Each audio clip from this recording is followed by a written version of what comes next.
નમસ્કાર, આપ જોઈ રહ્યા છો નેશન પ્લસ ન્યૂઝ. હું છું આપની સાથે હેતલ ભગત. પવિત્ર શ્રાવણ માસને હવે થોડોક સમય બાકી છે ત્યારે પવિત્ર શ્રી સોમનાથ મંદિર ખાતે અભેદ સુરક્ષા કવચ ગોઠવી દેવામાં આવ્યું છે.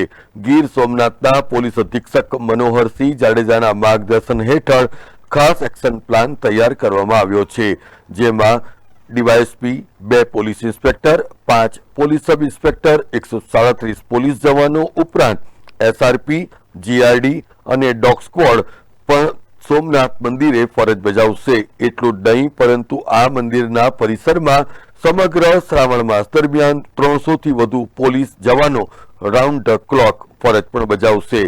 કોઈ પણ પ્રકારની કાયદો અને વ્યવસ્થાની પરિસ્થિતિ ન ખોરવાય તે માટે પોલીસ 56 સીસીટીવી કેમેરા થકી સમગ્ર દિવસ દરમિયાન બાજ નજર પણ રાખશે.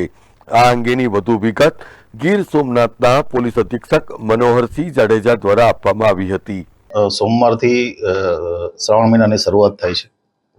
સોમનાથ મંદિર ખૂબ જ ભક્તોની આવવાની શક્યતાઓ, ગયા વર્ષે લગભગ 10 થી 12 લાખ જેટલા ભક્તો શ્રાવણ મહિનામાં આવ્યા હતા. આ વર્ષે કદાચ સંખ્યા એનાથી વધશે. સોમનાથ મંદિરનું જે આખું કેમ્પસ છે એ મોટું કરી દેવામાં આવ્યું છે ગયા વર્ષની કમ્પેરમાં.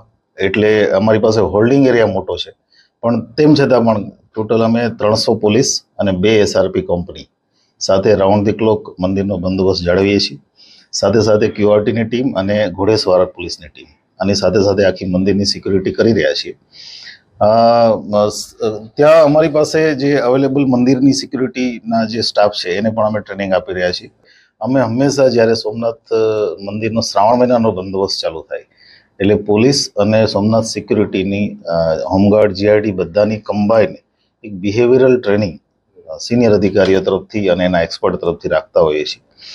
સાથે સાથે જે પણ શિફ્ટ હોય એ શિફ્ટના ઇન્ચાર્જ એક સિનિયર મોસ્ટ ઓફિસર હોય છે, જેથી કરીને કંઈ પણ પ્રશ્ન હોય તો લોકલ લેવલે ત્યાંથી જ હેન્ડલ થાય.